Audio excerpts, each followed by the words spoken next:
नमस्कार, आप देख रहे हैं लखनऊ का अभिमान न्यूज और मैं हूं आपके साथ ज्योतिका। आइए रुक करते हैं खबर की ओर। दिल्ली में केंद्रीय वित्त मंत्री निर्मला सीतारमण द्वारा आर्थिक सर्वेक्षण रिपोर्ट 2023-24 पेश किए जाने पर प्रियंका चतुर्वेदी ने कहा, आर्थिक सर्वेक्षण देश के सामने स्पष्ट है। केंद्र सरकार भ्रष्टाचार, बेरोजगारी, मुद्रास्फीति आदि के मुद्दों को नियंत्रित करने में विफल रहे या व्यवसायों और एमएसएमई का समर्थन करने और बैंकिंग धोखाधड़ी को रोकने में विफल रहे। देश ने इस आर्थिक सर्वेक्षण का एक्सरे पहले भी देखा। यही वजह है कि लोगों ने केंद्र सरकार को पूर्ण बहुमत नहीं दिया। देश का वो पेश करेंगे। देश के सामने जो आर्थिक सर्वेक्षण है वो स्पष्ट है। जिस तरीके से भ्रष्टाचार बढ़ रहा है, बेरोजगारी बढ़ रही है, जिस तरीके से आमदनी अठन्नी खर्चा रुपया हो गया है, हर चीज का दाम दुगना हो चुका है।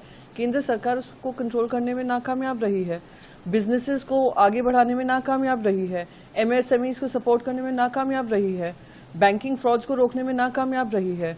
तो इकोनॉमिक सर्वे आने से पहले देश के सामने उसका पूरा एक्सरे देश ने देखा है, तभी उनको जिस तरीके से मेजॉरिटी से कम रखा देश की जनता ने, वो स्पष्ट कर रहा है कि क्या इकोनॉमिक सर्वे दिखाएगा। लेकिन सवाल ये है कि इसी बजट में देश की लोगों की उम्मीदें भी टिकी है और जो जनता है उसकी आवाज विपक्ष होती है, तो क्या आप लोग उम्मीद करते हैं इस बजट में?